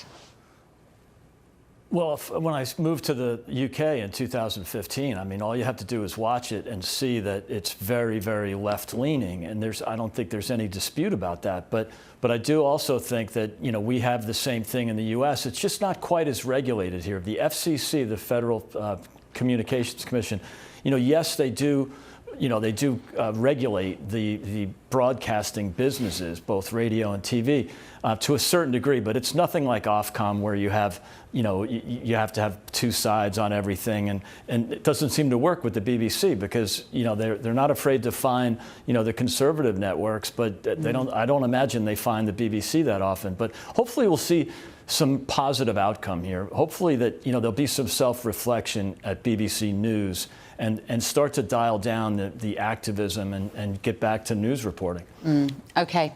Right. On the issue of the BBC, the broadcaster said it sincerely regrets the manner in which the video clip was edited, but added that they strongly disagree there is a basis for a defamation claim. The BBC holds itself to the highest editorial standards, they say.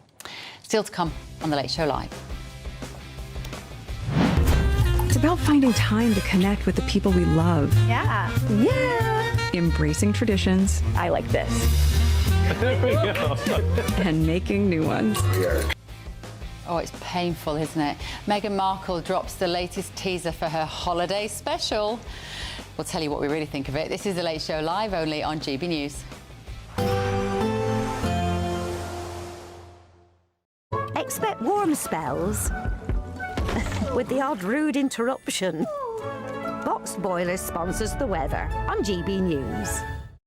Hello, good morning. Welcome to your latest GB News weather update brought to you from the Met Office. Snow and ice warnings are in force through today until the beginning of Friday. It's going to be another very cold day with a snow warning across parts of the North York Moors. That's an amber snow warning, so there will likely be some travel disruption. And there's a risk of ice across parts of the southwest of England, the far northeast of Scotland, as well as Northern Ireland first thing this morning.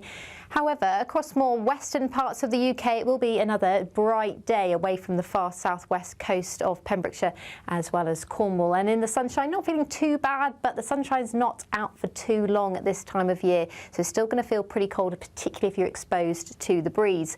Across eastern coast, that's where the onshore breeze will bring those snow showers. Similar weather to what we saw yesterday. So across more northeastern stretches of Scotland, we'll continue to bring snow showers, bringing a risk of icy stretches through this evening. The snow will continue to settle as well. We're going to start to see snowfall totals starting to build up, particularly on the high ground. And that amber snow warning is still in force into this evening across the North York Moors. It will be icy and frosty for inland areas as well as the temperatures fall away quite quickly through this evening. We're expecting the coldest night of the week so far this evening, as we're going to see long stretches of clear skies and the winds will fall lighter. That's as the high pressure is starting to topple in from the west. We could see temperatures as low as -11 or -12 degrees in rural areas of Scotland where we've got that lying snow. For many areas, though, down to around -5. We're expecting a harsh frost Friday morning. Some snow showers still across the southeast, some sleet and snow, some rain across the far southeast on Friday morning. Elsewhere, a fairly dry and bright day, but looking north and west, that's the first signs of a change to our weather type to milder, wetter weather for the weekend. But before then, another dry, bright and cold day to come on Friday. Bye-bye. Expect warm spells with the odd rude interruption. Box Boilers sponsors the weather on GB News.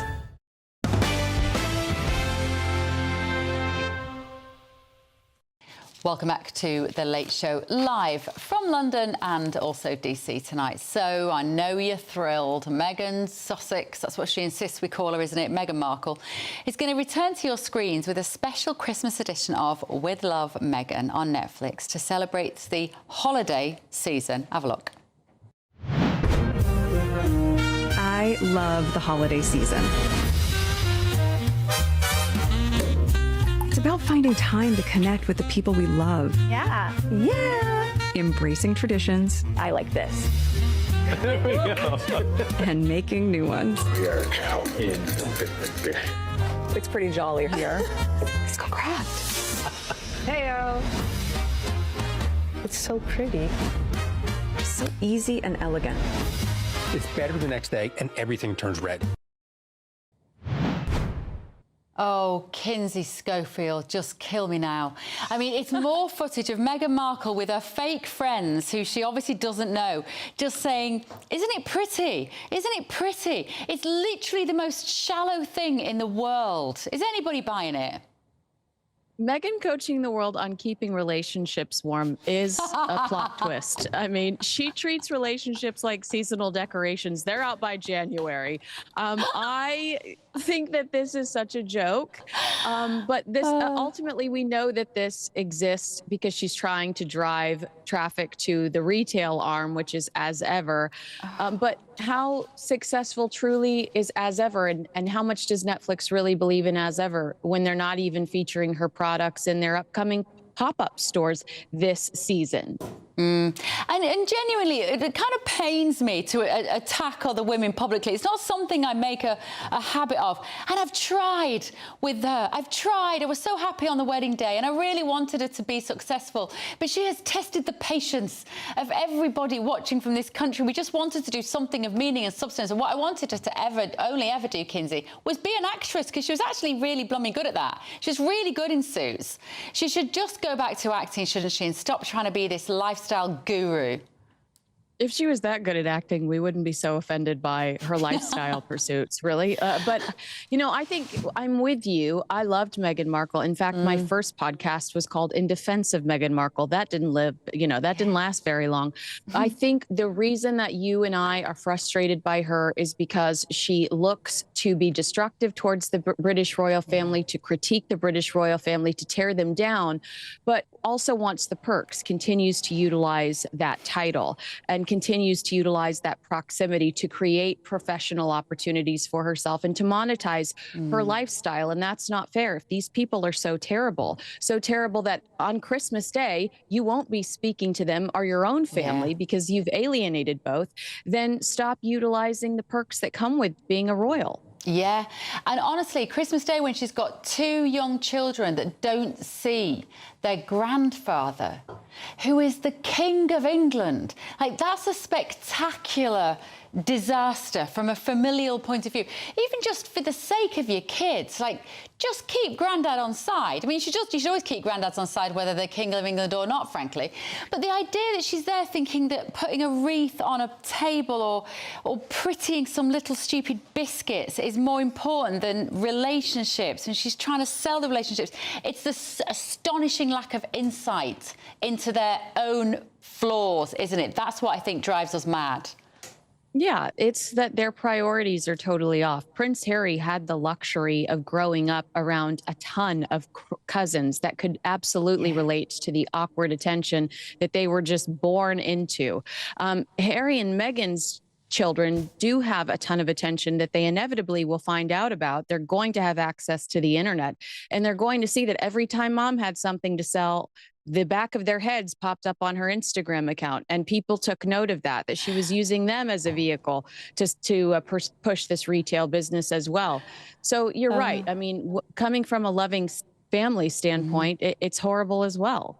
And she has obviously gone back to acting. We saw that little clip a couple of weeks ago of her acting. And just remind our viewers, Kinsey, for those who may not know, just tell us who she was playing.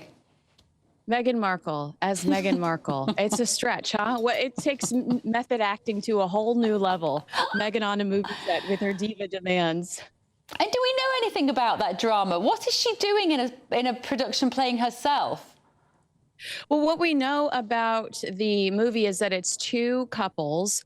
One is famous and one is not famous, and they meet in Santa Barbara, and Meghan lives very close to Santa Barbara. She lives in Montecito, California. So we're assuming that she stumbles upon the couples and has some cute little, hopefully self-deprecating lines, but we have no clue what the official script says. But I love it on the internet. They say one celebrity couple and one non-celebrity couple, and people will put a picture of them standing next to William and Catherine. Oh, nice. I like it. Oh, again, they have no forward planning. They've just walked into it again. They have nobody around them, do they, to see the pitfalls. Thank you, Kinsey. Always lovely to see you. Kinsey Schofield there, royal commentator, joining me from Hollywood. Shall we just talk about this panel? Lauren E? Look, Lauren E, can you tell it's late? I'm very tired now. Nora Lee. Yes. Go on. You a fan of Meghan Markle? Like you, I wanted it to work, but I did not like the way she tore the family apart. And in that clip where she says Christmas is about connecting with the people you love, yet she disconnected Harry from the people he loved. And it's the hypocrisy of it all. It just makes my stomach turn, and it makes me very sad for him. And actually, for the royal family to have lost such an important member of the family. Yeah. Steve? Yeah, I mean, again, I would like to not be negative. I'd like to do some pushback on this, but I do find anything that they're in really annoying. And also, you watch that clip there of all this lifestyle wellness guru nonsense. I mean, I'm clearly getting old because it just winds me right up. Anyone who's into selling that, 17 quid for jam is too much for jam. There, I said it. Maybe it's because I'm northern, but it's too much. But yeah. No, it's not. You're absolutely. I mean, I am also northern, but I think it's outrageous to pay £17 for a pot of jam. Just because it's someone's famous name on it. And all of that really winds me up. about. But I watched that clip and realised, you know Nigella. I tell you who I'll be watching doing the Christmas special, Nigella, because that one's always good. I don't care what she cooks. She gives it to her friends, she gets absolutely sauced up on the vodka and then sneaks back down to the larder and does a Christmas nighttime raid. Don't we all? That's what I'm here for. Exactly, yeah. Don't we all? Is Greg still with us in Washington, D.C.? Greg, I want to know your thoughts, really, on this. Go on. I'm with you, barely. I almost killed myself when I had to watch that entire 60-second clip. So, no, it's painful. And I also noticed she said holiday, not Christmas, which is typical of that sort of woke generation. But yeah, it's safe to say I will not be watching that show this Christmas. There was a clip. Sorry, holiday. There was a clip that we didn't see where she's with one of her fake friends who's been brought in, and they're talking about doing something with, I don't know, there's always a bow or a flower or a bit of icing or something trivial and pathetic like that. And they both say, well, if you do this, it makes your guests feel, and they both say, seen. It jinxed. It makes your guests feel seen. And I just wanted to put my foot through the TV, because I don't know about you, Steve, but I've never been on Christmas Day when someone's handed round the Quality Street and I've gone, I finally feel seen. Yeah. It's so pretentious. I hate to be pedantic, but it's the photons of light that make you feel seen. Just stop building it up and more than that. Someone looks at you. That's what you're thinking of there. That's what being seen is. What does it mean, Noralee? It makes you feel seen? For me, when people listen to you, that's when you feel seen. No, that's when you feel heard. No. You really feel seen when you are heard. Hey, listen, I'm living in DC at the moment. That kind of thing happens all the time. What is it about two peoples divided by a common language? Greg, when do you feel seen or heard?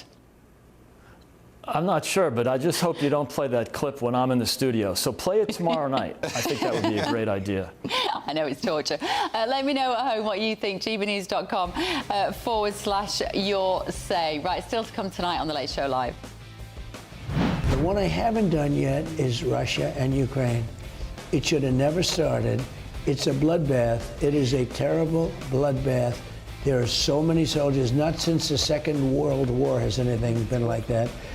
It's going to happen. I hope it's going to happen soon. We're putting a lot of pressure on them, with India and the oil, and India is now pulling out, and others are pulling out, because as Russia sells oil, they have money to do things. Yeah.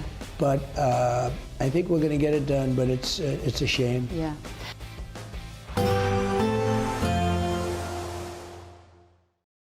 Today, clouds overhead, total zen within.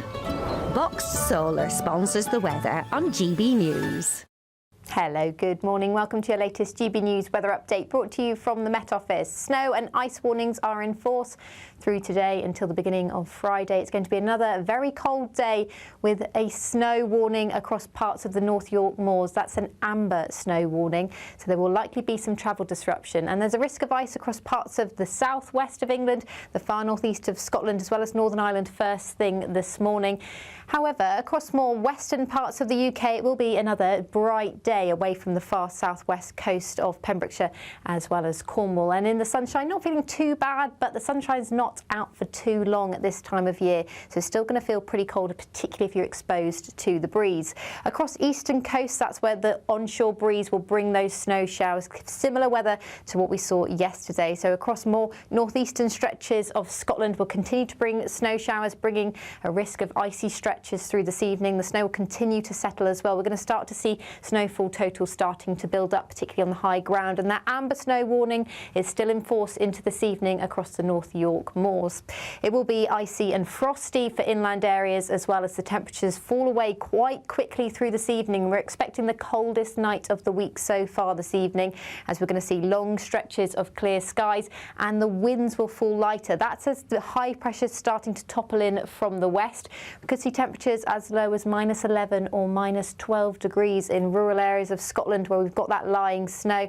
For many areas, though, down to around -5. We're expecting a harsh frost Friday morning. Some snow showers still across the southeast, some sleet and snow, some rain across the far southeast on Friday morning. Elsewhere, a fairly dry and bright day, but looking north and west, that's the first signs of a change to our weather type to milder, wetter weather for the weekend. But before then, another dry, bright and cold day to come on Friday. Bye-bye. Today, clouds overhead. Total zen within. Boxed Solar sponsors the weather on GB News.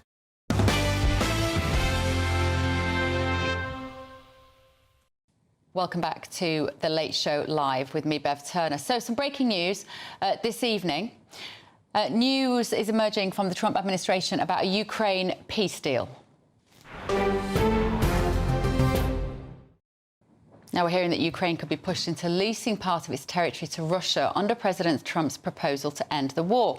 So under the plan, Kyiv would give up day-to-day control of the eastern Donbass region while retaining legal ownership. In return, Russia would pay an undisclosed rental fee for effective control of the area. This is according to officials who've briefed the Telegraph in Washington, D.C. The 28-point blueprint was hammered out between Washington and Moscow during a burst of secret negotiations, fueling concerns that Ukraine is being sidelined from decisions about its future. Beyond territorial concessions, the deal would also cut Kiev's armed forces by half and prohibit the country from holding long-range missiles. Let me go to my panel on this. It's the front page of the Daily Telegraph for tomorrow, Nora Lee Knutson.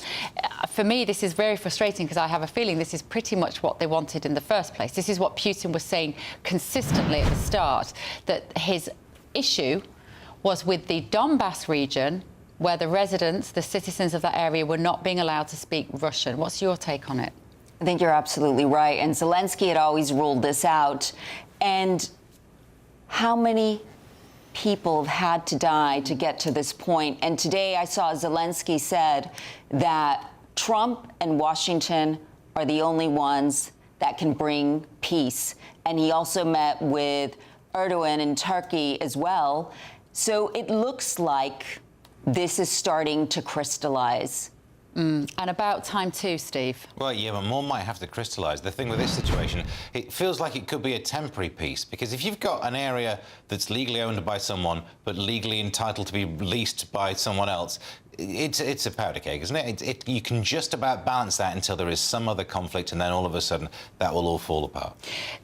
So, Greg, this is breaking news. We're only just getting the details of it now, but it looks as though, it reads as though Russia would have control of the Donbass and pay Ukraine, effectively rent it off them. Ukraine remains the land holder, owner. Is that going to be sufficient, do you think? I think it will be difficult, and the real wild card, as usual, is Putin, and whether he'll go for this. Although it sounds like it was negotiated, I think I saw on another news feed that Russia would be the official language. I'm not sure if that's a major concession on either side, but this is classic President Trump. He's transactional, right? So he's trying to make it more palatable for Kyiv and for Zelensky by making the Russians pay for that and lease the land. It's not perfect, but nothing is, because Putin, he realizes he can't win the war. He probably has given up on winning the war. He just wants to make it a long war that he can maintain, and nobody wants to see that, especially the mothers of those soldiers dying. Absolutely. 28-point plan, apparently, that we're hearing, these secretive talks. And, Nora Lee, how much does Trump want this conflict solved? How much is this irritating to him at this stage? As we know, Trump thought this would be the easiest conflict to solve, and it's proven to be the most difficult one. I think he will not stop until this war is over, and he will find a way to get a deal over the line. We are just having a look at the details of this as well, Steve. It would also block deployments of foreign troops in Ukraine. end American military assistance, prevent foreign diplomatic aircraft from landing in the country. Russian would be made the official state language, as Greg just alluded to, and the Russian Orthodox Church would be given official status in the occupied territories. And this is, I think, one of the sort of misunderstandings of this conflict, is that this area was predominantly Russian inhabited, and this is one of the issues which sparked that invasion from Putin, was that the Russian people in that area were not being allowed to speak Russian in schools. The language was being stamped out by the Ukrainians. I'm not sure how that's any different. Effectively, what they're going to be doing is buying Ukrainian compliance and permission to retain the Russian identity in that area. Is that your understanding of this? Yes, and it sounds like quite a few of these 28 points of this plan feel like they're temporary. You know, a ban on certain types of aircraft landing, that's no way to run a country, is it? So we'll see when the rubber hits the ground. That's when this really would be put to the test. But at the same time, even if it is temporary peace, even if it is a step forwards to more permanent peace, good. And the critics of Donald Trump say, oh, he's just doing this to try and pursue winning a Nobel Peace Prize. Good. Do you know what? You don't need to worry about the motivation. If more peace is established, excellent. And one of my favourite things about this was it when there was a problem in Israel. Putin called Donald Trump and said, let me know if you need any help with that. And Donald Trump said, I need help with you. That is exactly what we need. At least he's got a sense of humour about it. And if he can get help in this situation and we get more peace, then we should all take the win. Yeah, absolutely. The Donbass, I'm just reading more about this. Of course, it's rich in minerals, that particular area. The whole of Ukraine is incredibly valuable for all sorts of reasons, with the agriculture and the quality of the soil in that area and the fertile lands in which the food and obviously wheat grows. And with the Donbass being so rich in these earth minerals, in exchange for the territory, Moscow would pay a ground fee to compensate for the financial losses incurred by Ukraine losing access to its lands. It almost feels, Noralie, like this is President Trump coming in with and the team around him and looking at this through a business point of view. This is his negotiating head on, isn't it?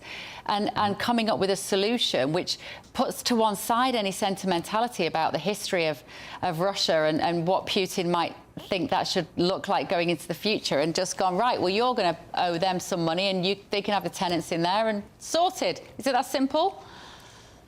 You're absolutely right. He does look at this like a business deal, and he's trying to find a win for both sides. As we know, the Ukraine has been mired in a lot of corruption that's come to light over the past week. And being able to negotiate a peace deal, or at least a breakthrough for a peace deal, is great progress. And if it can be a win for both sides, then I think, Trump will have done a great job. Looking at some detail here, Greg, that's emerging. Apparently this was drawn up over 3 days of talks between Steve Witkoff, obviously President Trump's peace envoy, and Kirill Dmitriev, who was in Washington, a Russian envoy, was in Washington and then was also in Miami last month. But on the emergence of this deal, General Keith Kellogg, Mr. Trump's special envoy to Ukraine, announced his resignation, suggesting, as we've all just suggested, and Steve, as you said, this maybe isn't the panacea. It's not going to keep everybody happy, is it? Right, let's move on.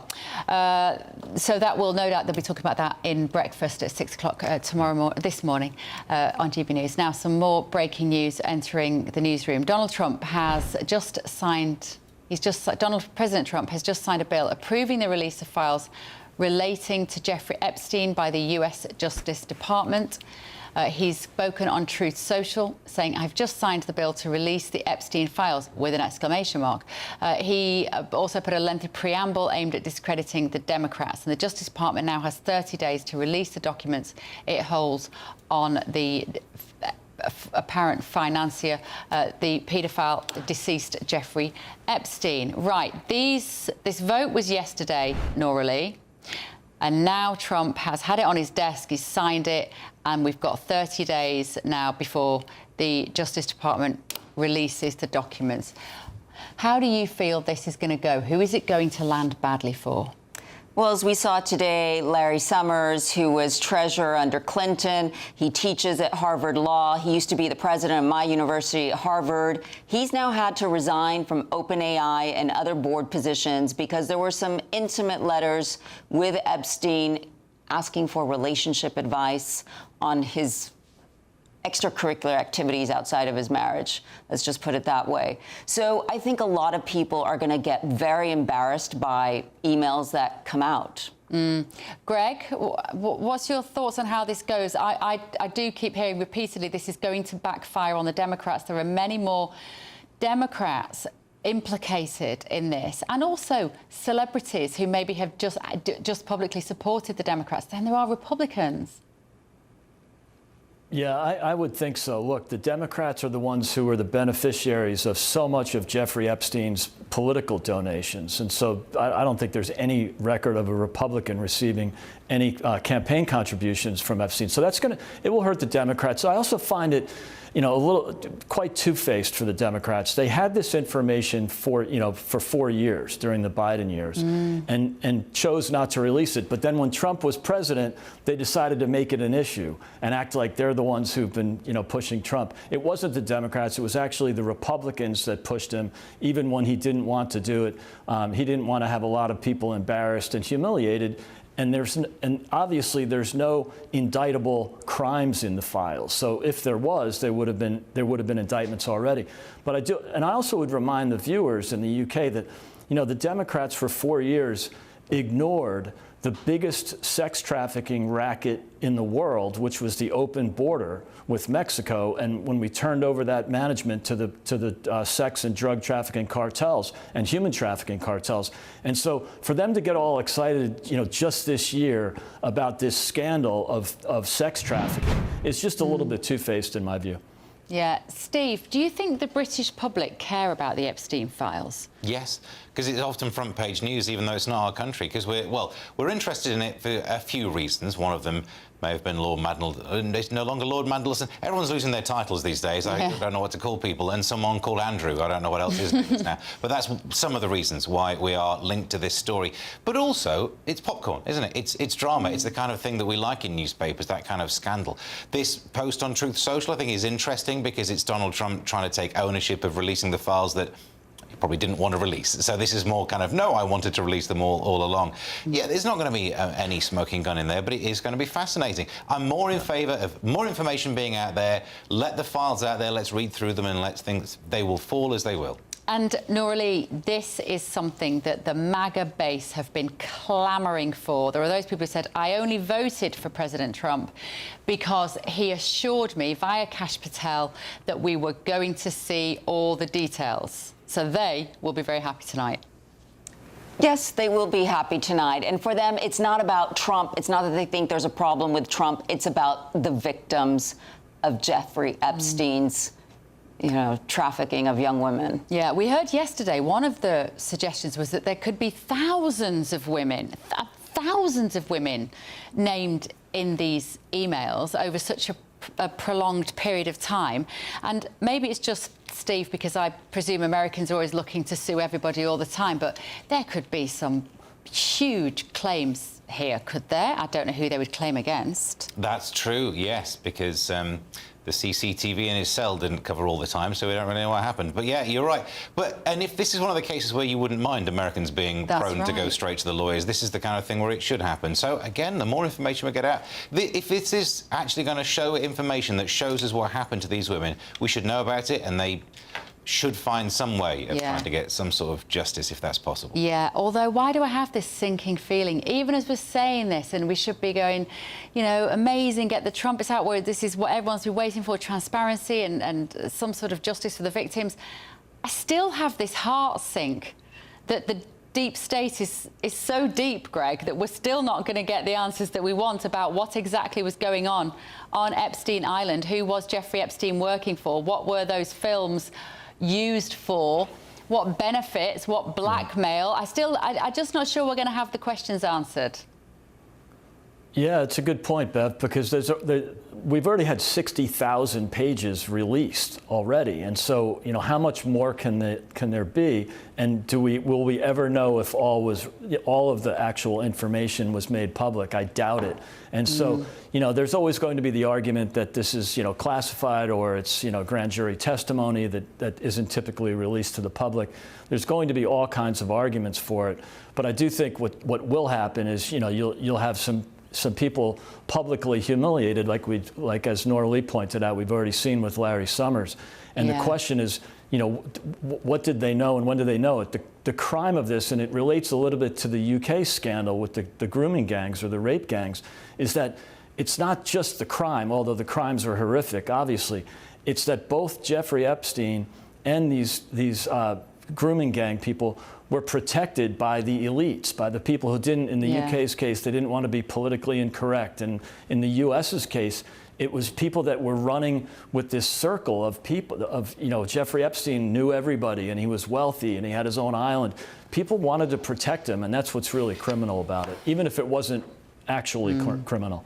Yeah, a lot of turning a blind eye. Right, moving on now. We've seen in the press this last couple of weeks those awful pictures in Oxfordshire of all of that rubbish fly tipped, and I felt like we needed a couple of uplifting fly tipping stories because that image from Oxfordshire has been so depressing to me. So let's have a look at this clip of a farmer who found out the address of someone who dumped more than 400 tyres on his land, so he went and did this.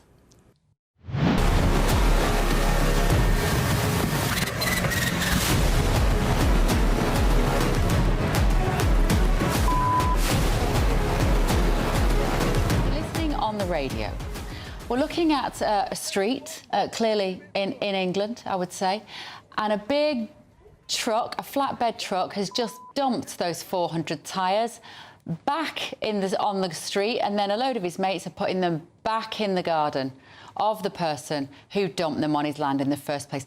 This warms my heart, Steve. This is proper justice, isn't it? Isn't the way it? that it should be, yeah. And you can get justice by hiring a van by the looks of it. Excellent. That's the way it should be, yeah. Yeah, but Nora, we shouldn't have to be doing this kind of thing. This is what the British people have been driven to, because we have fly tipping and it just feels like nobody does anything about it. No, you're right. And as the famous saying goes, do unto others as you want done unto you. And it's just classic, the way he responded. And well done. He sent a very loud message to others who might think of doing the same thing. Yeah, and I want to show you another one as well, Greg. I'll come to you in a minute. Have a look at this. This is a Scottish farmer who caught fly tippers dumping rubbish on his field. Let's have a quick look. Flatbed truck, and he caught the guys and he's making them put every little bit back in the truck. We've taken out the commentary because I think some of it might have had a few swear words in it, but he's basically making them pick it all up and put it back in. And Greg, it's a shame, isn't it, that we've run out of time. But we can talk about these sorts of things another day. Ben Leo will be back on The Late Show live from Washington tomorrow night. I will be back actually on Sunday night, taking over from Ben and all of next week as well. Thank you, Steve. It's so nice to see you in the flesh. Yeah. Thank you so much, Nora Lee. Great to see you. Thank you. And Greg Swenson in Washington, D.C. And thank you at home for joining me tonight. I will see you Sunday.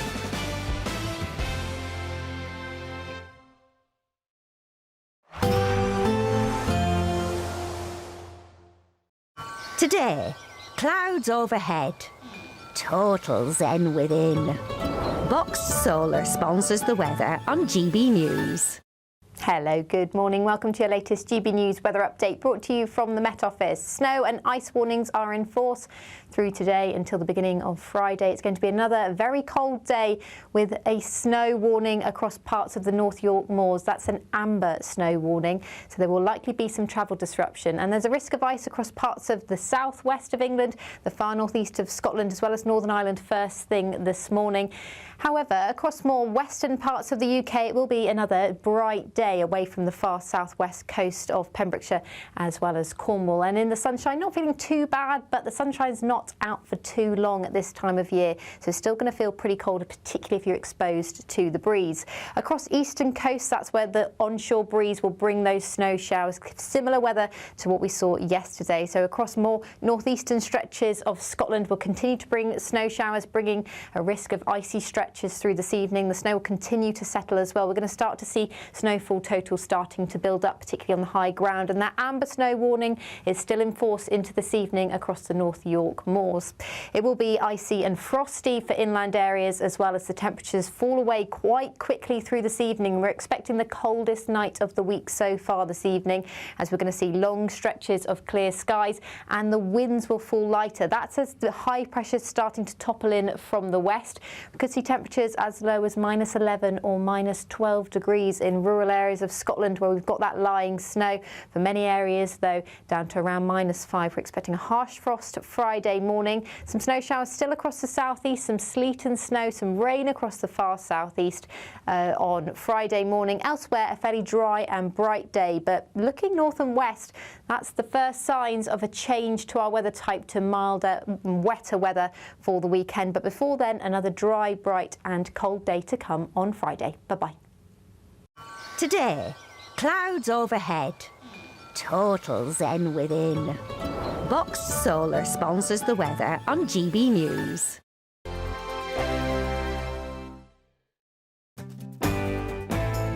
I'm Andrew Pearce. This is GB News, the People's Channel, Britain's news channel. Westminster's full of talk, but out here, it's the real world. Am I allowed to talk now? No, that's it. This is where it matters, real people and real lives.